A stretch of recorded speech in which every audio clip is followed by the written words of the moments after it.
Vegetarian കറി ആയിട്ട് ഉണ്ടാക്കാൻ വേണ്ടിയിട്ട് പോണത്. ഈ കറി ചപ്പാത്തിയുടെ കൂടെ കഴിക്കാൻ വേണ്ടിയിട്ട് സൂപ്പർ കറിയാണ്. അതേപോലെ തന്നെ ചോറിൻ്റെ കൂടെ കഴിച്ചാൽ നല്ല ടേസ്റ്റ് ഉണ്ടാവും, പക്ഷേ ചപ്പാത്തിയുടെ കൂടെ കഴിക്കാനായിരിക്കും കൂടുതൽ ടേസ്റ്റ് ഉണ്ടാവുക. അതേപോലെ തന്നെ ബ്രെഡിൻ്റെ ഉള്ളിൽ വെച്ചിട്ട് സാൻഡ്വിച്ച് പോലെ കഴിച്ചാൽ നല്ല ടേസ്റ്റ് ഉണ്ടാവും. അപ്പത്തിൻ്റെ കൂടെ, ദോശയുടെ കൂടെ, എന്തിൻ്റെ കൂടെ കഴിക്കാനാണെങ്കിലും നല്ല ടേസ്റ്റാണ്. കറി കാണാൻ നല്ല ഭംഗിയാണ്, കഴിക്കാനും നല്ല ടേസ്റ്റാണ്. അപ്പോൾ ഞാൻ കഴിഞ്ഞ ദിവസം ഉരുളൻകിഴങ്ങ് കൊണ്ടുള്ള ഒരു വടയുടെ വീഡിയോ ഞാൻ അപ്ലോഡ് ചെയ്തിട്ടുണ്ടായിരുന്നു. അപ്പോൾ നിങ്ങൾ കാണാത്തവരുണ്ടെന്ന് വെച്ചാൽ കാണാൻ വേണ്ടിയിട്ട് മറക്കരുത്. ഈ വീഡിയോ നിങ്ങൾ കാണാൻ വേണ്ടിയിട്ട് മറക്കരുത്, പിന്നെ ട്രൈ ചെയ്ത് നോക്കാനും മറക്കരുത്. അപ്പോൾ നമുക്ക് ഒട്ടും സമയം കളയാണ്ട് തന്നെ നമ്മുടെ കറി നമുക്ക് റെഡി ആക്കിയിട്ട് എടുക്കുക. അപ്പോൾ ഇനി നമ്മുടെ കറി റെഡിയാക്കാൻ വേണ്ടിയിട്ട് പോവാണ്. അപ്പോൾ അതിന് വേണ്ടിയിട്ട് ഞാൻ നോക്കിയത് ഇതേപോലത്തെ ഒരു കോളിഫ്ലവർ എടുത്തിട്ടുണ്ട്. ഇത് ഫുള്ളായിട്ട് എടുക്കണ്ട കേട്ടോ, ഇതിൻ്റെ പകുതി എടുക്കുക. പിന്നെ 2 ഉരുളൻകിഴങ്ങ് എടുത്തിട്ടുണ്ട്. ഇതേപോലത്തെ വലിയ ഉരുളൻകിഴങ്ങാണ് എടുത്തേക്കുന്നത്. അപ്പോൾ ഫസ്റ്റ് പിന്നെ നമ്മുടെ നാട്ടിലൊക്കെ ഈ കോളിഫ്ലവർ കിട്ടുമ്പോൾ സാധാരണ നമ്മൾ തിളച്ച വെള്ളത്തിൽ മഞ്ഞപ്പൊടിയും ഉപ്പും കൂടി ഇട്ടിട്ട് ഒന്ന് തിളപ്പിച്ചിട്ട് എടുക്കില്ലേ? അങ്ങനെ നിങ്ങൾ എടുക്കാറുണ്ടെന്ന് വെച്ചിട്ടുണ്ടെങ്കിൽ ഫസ്റ്റ് നിങ്ങൾ അങ്ങനെ ചെയ്യണം കേട്ടോ. കാരണം ഇവിടെ ഞങ്ങൾക്ക് കിട്ടുന്നത് നല്ല ഫ്രഷ് ആയിട്ടുള്ള കോളിഫ്ലവറാണ്.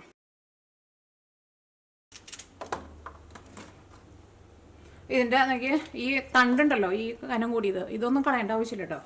അതൊക്കെ നമുക്ക് കറിക്ക് എടുക്കാം. നിങ്ങൾക്ക് അറിയായിരിക്കും, ഞാൻ അറിയാത്തവരുണ്ടെന്ന് വെച്ചിട്ടുണ്ടെങ്കിൽ പറഞ്ഞത് കേട്ടോ. അപ്പോൾ അത് നമ്മുടെ കുക്കറിലേക്ക് ഇട്ടേ.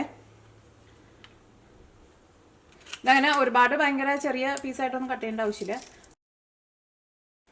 അപ്പോൾ ഇത് കട്ട് ചെയ്തെടുത്തിട്ടുണ്ട്. നമ്മുടെ ഉരുളൻകിഴങ്ങിൻ്റെ തൊലി കളഞ്ഞിട്ട് എടുക്കട്ടെ.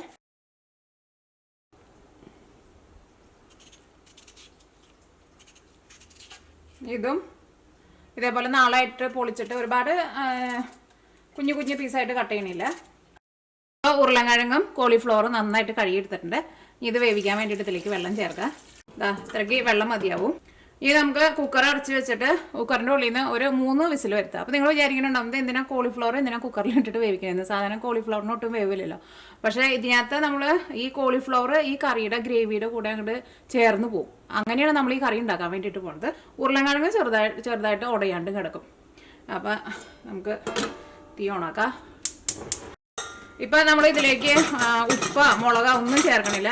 ഇത് രണ്ടും കൂടിയിട്ട് ഫസ്റ്റ് ഒന്ന് വേവിച്ചിട്ട് എടുക്കുക. ഒരു 3 വിസിലടിക്കണം.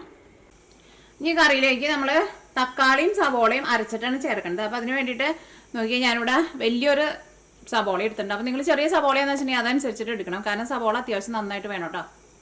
പിന്നെ വേണ്ടത് ഒരു തക്കാളിയും ഞാനിവിടെ എടുത്തേക്കുന്നത് വലിയ തക്കാളിയാണ് എടുത്തേക്കുന്നത്. അപ്പോൾ ചെറിയ തക്കാളി എന്ന് വെച്ചിട്ടുണ്ടെങ്കിൽ നിങ്ങൾ 2 തക്കാളി എടുക്കുക. ഇത് രണ്ടും കൂടിയിട്ട് നമുക്ക് ഒരുമിച്ച് അരച്ചിട്ട് എടുക്കുക.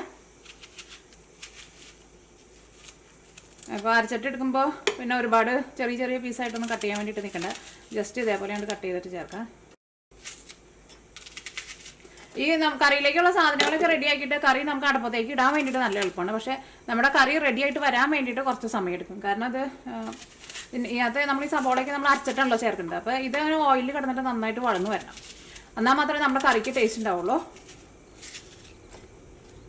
ഇതിലേക്ക് തക്കാളിയും ചേർക്കാം. ഇത് അരച്ചിട്ട് എടുക്കുമ്പോൾ നമ്മൾ ഇതിലേക്ക് വെള്ളമൊന്നും ചേർക്കണ്ട. തക്കാളിയും സബോളയും കൂടിയിട്ട് നല്ല പേസ്റ്റ് പോലെ അരച്ചെടുത്തിട്ടുണ്ട്. ഇതുകൊണ്ട് നീക്കി വയ്ക്കാം. ഇതിലേക്ക് നമുക്ക് മുളക് വേണം.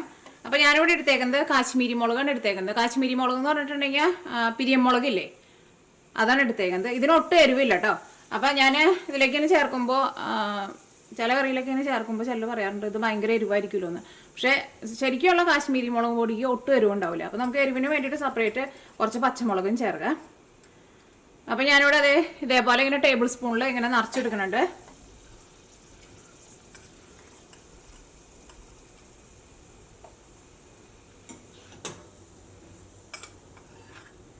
മൂന്ന് ടേബിൾ സ്പൂൺ മുളക് പൊടി ഇതേപോലെ ഇങ്ങനെ ടേബിൾ സ്പൂണിൽ നിറച്ചെടുത്തിട്ടുണ്ട്. ഇതിലേക്ക് ഞാനിവിടെ വെള്ളം നന്നായിട്ട് തിളപ്പിച്ച് വെച്ചിട്ടുണ്ട്. നല്ല തിളച്ച വെള്ളം ഒഴിച്ചിട്ട് ഇത് നമുക്ക് മിക്സ് ചെയ്തിട്ട് വയ്ക്കാം. നല്ല തിളച്ച വെള്ളം തന്നെ ഒഴിക്കുക. അപ്പോൾ നമ്മുടെ ഈ മുളകിന് കുറച്ചും കൂടി നല്ലൊരു കളർ കിട്ടും. നമ്മൾ കറിയിലേക്ക് ചേർക്കുമ്പോഴായിരുന്നാലും നല്ല കളറായിരിക്കും.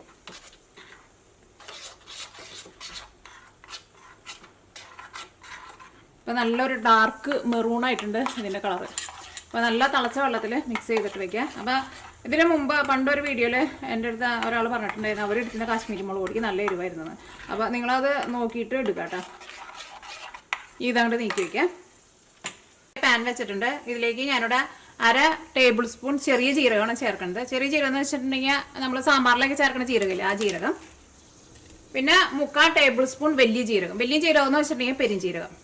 ഇത് രണ്ടും കൂടിയിട്ട് ചൂടാക്കിയിട്ട് ഒന്ന് പൊടിച്ചിട്ട് എടുക്കണം.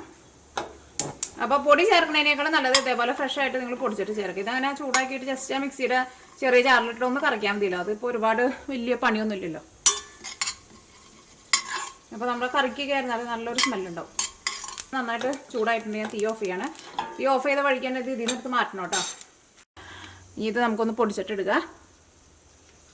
ഇനി അപ്പോൾ നമ്മൾ കറി റെഡിയാക്കാൻ വേണ്ടിയിട്ട് പോകണം. അതിന് വേണ്ടിയിട്ട് ഒരു പാൻ വെച്ചിട്ട് ചൂടാക്കുക. അപ്പോൾ പാൻ നന്നായിട്ട് ചൂടായിട്ടുണ്ട്. ഇനി ഇതിലേക്ക് ആവശ്യത്തിന് ഓയിൽ ഒഴിക്കുക. സാധാരണ നമ്മൾ കറിക്ക് ഉപയോഗിക്കുന്ന ഏത് ടൈപ്പ് ഓയിലായിരുന്നാലും കുഴപ്പമില്ല. പിന്നെ നമ്മൾ അരച്ചെടുത്തേക്കണ സബോളയും തക്കാളിയും ഉണ്ടല്ലോ, അത് നമ്മൾ ഓയിലിട്ടിട്ട് നന്നായിട്ട് മൊരിച്ചിട്ട് എടുക്കണം. അപ്പോൾ അതനുസരിച്ചിട്ടുള്ള ഓയിൽ ചേർക്കണം. കാരണം അത് ശരിക്കും മൊരിഞ്ഞില്ല എന്ന് വെച്ചിട്ടുണ്ടെങ്കിൽ നമ്മുടെ കറിയുടെ ശരിക്കുള്ള ടേസ്റ്റ് വരില്ല. നമ്മൾ റെസ്റ്റോറൻറ്റിലൊക്കെ പോയിട്ട് കഴിക്കുമ്പോൾ നല്ല തിക്കായിട്ടുള്ള ഗ്രേവി ഉണ്ടാവില്ലേ, നല്ല കൊഴുപ്പുള്ള ഗ്രേവി. അപ്പോൾ അത് അവർ ഇതേപോലെ ഇങ്ങനെ അരച്ചിട്ടാണ് ഉണ്ടാക്കുക. പക്ഷെ അത് നന്നായിട്ട് ഓയിൽ ഒഴിച്ചിട്ട് നല്ല ഓയിലിട്ടിട്ട് നന്നായിട്ട് വരട്ടി എടുക്കും. അപ്പോഴായിരിക്കും ശരിക്കുള്ള കറിയുടെ ടേസ്റ്റ് ഉണ്ടാവുക. അല്ലെങ്കിൽ കറി ഒട്ടും ടേസ്റ്റ് ഉണ്ടാവില്ല, എല്ലാത്തിൻ്റെ ഒരു പച്ച ടേസ്റ്റ് വരും. നമ്മുടെ ഓയിൽ നന്നായിട്ട് ചൂടായിട്ടുണ്ട്. ഞാനിവിടെ തീ പതുക്കെ കുറച്ച് വെച്ചിട്ടാണ് ഇതിലേക്ക് നമ്മൾ ഈ അരച്ച് വെച്ചേക്കുന്നത് ചേർക്കുന്നത്. കൈ പൊള്ളാണ്ട് ശ്രദ്ധിക്കുക.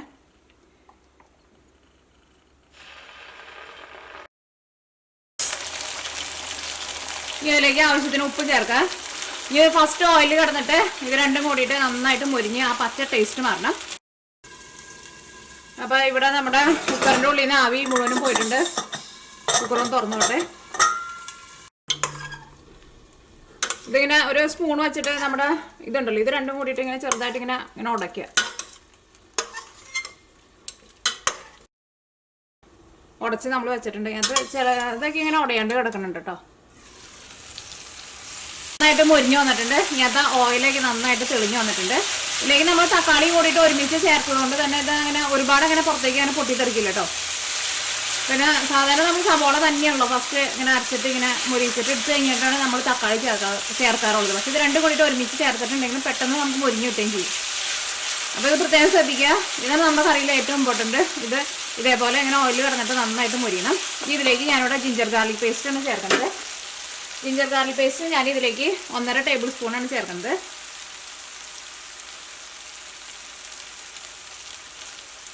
ഈ ജിഞ്ചർ ഗാർലിക് പേസ്റ്റും ഇതിനകത്ത് കിടന്നിട്ട് ആ ജിഞ്ചർ ഗാർലിക് പേസ്റ്റിൻ്റെ പച്ച ഒരു ടേസ്റ്റ് ഉണ്ടല്ലോ അത് പോകണം.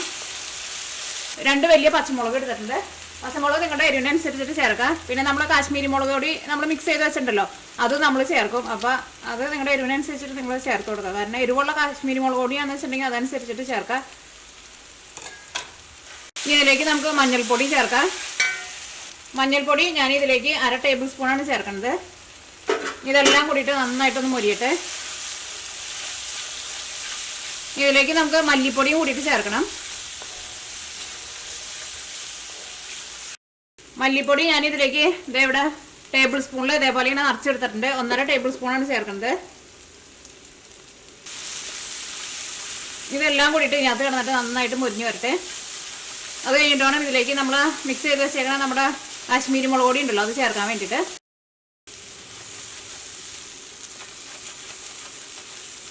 ഇതിലേക്ക് നിങ്ങൾക്ക് കറിവേപ്പില ഉണ്ടെന്ന് വെച്ചിട്ടുണ്ടെങ്കിൽ കറിവേപ്പിലയും കൂടിയിട്ട് ചേർക്കാം. എൻ്റെ അടുത്ത് കറിവേപ്പില ഇല്ലാത്തതുകൊണ്ട് കേട്ടോ ഞാൻ ചേർക്കാത്തത്. പിന്നെ ലാസ്റ്റ് ഇതിലേക്ക് നമുക്ക് കുറച്ച് മല്ലിയിലയും ചേർക്കാം. മല്ലിയില ഉണ്ടെന്ന് വെച്ചിട്ടുണ്ടെങ്കിൽ ചേർക്കാം. ഇനിയിപ്പോൾ ഇല്ലയെന്ന് വെച്ചിട്ടുണ്ടെങ്കിൽ ചേർത്തില്ലെങ്കിൽ കുഴപ്പമില്ല. പിന്നെ നമ്മുടെ നാട്ടിലേക്ക് ആയിരുന്നാലും നമ്മൾ എപ്പോഴും കടയിലേക്കൊന്നും അധികം പോക്കില്ലല്ലോ. ഇതെല്ലാം കൂടിയിട്ട് നന്നായിട്ട് മുരിഞ്ഞിട്ടുണ്ട്. ഇതിലേക്ക് നമ്മുടെ മുളകിൻ്റെ പേസ്റ്റ് ചേർക്കാം. നല്ല ഭംഗിയുണ്ട് കളർ കാണാൻ വേണ്ടിയിട്ട്. അപ്പോൾ നിങ്ങൾ ഒട്ടും പേടിക്കേണ്ട. ശരിക്കുള്ള കാശ്മീരി മുളക് പൊടിയാണെന്ന് വെച്ചിട്ടുണ്ടെങ്കിൽ ഒട്ടും എരിവുണ്ടാവില്ല. ശരിക്കും കാശ്മീരി മുളക് പൊടി നമ്മുടെ കറികളിലേക്കൊക്കെ ചേർക്കുന്നത് നല്ലൊരു കളർ കിട്ടാൻ വേണ്ടിയിട്ടാണ് ചേർക്കുന്നത്. ഇനിയിപ്പോൾ നിങ്ങളുടെ അടുത്ത് കാശ്മീരി മുളക് പൊടി ഇല്ലയെന്ന് വെച്ചിട്ടുണ്ടെങ്കിൽ മുഴുവനായിട്ടുള്ള കാശ്മീരി മുളക് ഉണ്ടല്ലോ അത് വാങ്ങിച്ചിട്ട് കുറച്ച് വെള്ളം ഒഴിച്ചിട്ട് നന്നായിട്ട് തിളപ്പിച്ചിട്ട് നല്ല പേസ്റ്റ് പോലെ അരച്ചെടുത്താലും മതി. ഈ കാശ്മീരി മുളക് പൊടിയും ഇതിനകത്ത് കിടന്നിട്ട് നന്നായിട്ടൊന്ന് മൊരിഞ്ഞ് വരണം. ഈ മുളക് പൊടിക്കായിരുന്നാലും ഒരു പച്ച ഒരു ടേസ്റ്റ് ഉണ്ടല്ലോ അത് പോകണം. ഇനി ഞാനിവിടെ ഒരു മീഡിയം ഫ്ലെയിമിൽ വെച്ചിട്ട് ഒരു 5 മിനിറ്റ് ഒന്ന് മൂടി വയ്ക്കുകയാണ്. അപ്പോൾ ഇത് ചെറിയ തീയിൽ ഇരുന്നിട്ട് ഒന്നും കൂടി നന്നായിട്ട് മുരിഞ്ഞ് ഇതിനകത്ത് ഓയിലൊക്കെ നന്നായിട്ട് തെളിഞ്ഞ് പുറത്തേക്ക് വരും. ഇപ്പോൾ ഓയിലൊക്കെ അതിൻ്റെ ഉള്ളിലാണല്ലോ ഇരിക്കുന്നത്.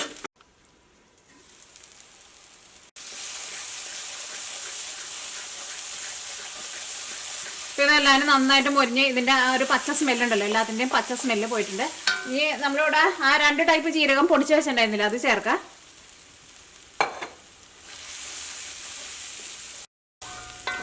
ഇതിലേക്ക് നമ്മൾ വേവിച്ച് വെച്ചേക്കണ നമ്മുടെ കോളിഫ്ലവറും പിന്നെ ഉരുളക്കിഴങ്ങും കൂടിയിട്ടുള്ളതുണ്ടല്ലോ, അത് നമ്മൾ ഇതിലേക്ക് ചേർക്കാൻ വേണ്ടിയിട്ട് പോവാണ്.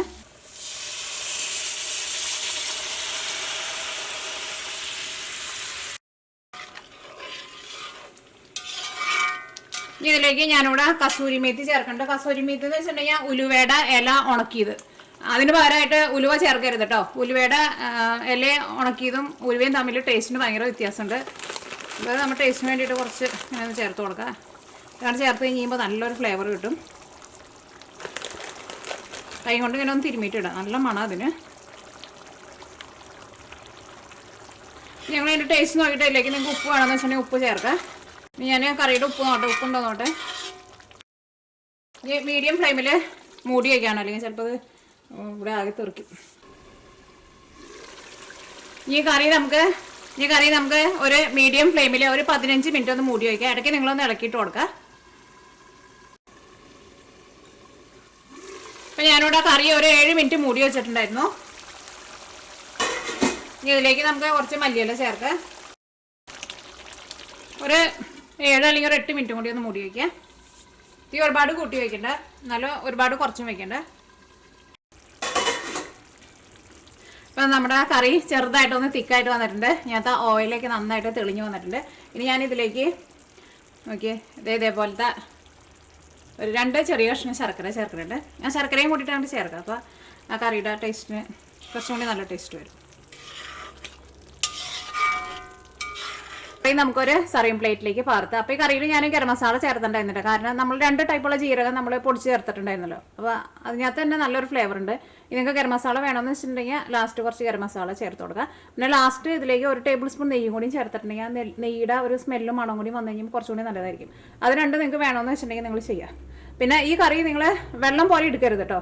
ഇങ്ങനത്തെ വെള്ളമൊക്കെ ഒന്ന് വറ്റിച്ച് കറി അത്യാവശ്യം നല്ല ഡ്രൈ പോലെ എടുക്കണം. അപ്പോഴായിരിക്കും നമ്മുടെ ആ കറിയുടെ ശരിക്കുള്ള ടേസ്റ്റ് കിട്ടുക.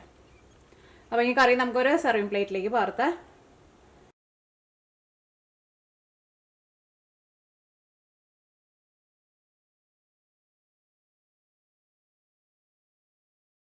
ഈ കറിയുടെ മുകളിൽ കുറച്ച് കസൂരി മേത്തിയും കൂടി ഇട്ടിട്ട് ഒന്ന് ഗാർണിഷ് ചെയ്യുക. ഈ കറിയിൽ നമ്മൾ കസൂരി മേത്തി ഇടാൻ വേണ്ടിയിട്ട് മറക്കരുത് കേട്ടോ. കസൂരി മേത്തിയും കൂടിയിട്ട് ചേർക്കണം. അതായിരിക്കും ആ നല്ലൊരു ഫ്ലേവറും നല്ല ടേസ്റ്റൊക്കെ വരാം. ഇപ്പോൾ നമ്മുടെ കറി ഇരുന്നിട്ട് ഒന്ന് ചൂടാറിയിട്ടുണ്ട്. കറിയുടെ കളറായിരുന്നാലും കുറച്ചും കൂടി നല്ലൊരു ഡാർക്ക് കളറായിട്ട് വന്നിട്ടുണ്ട്.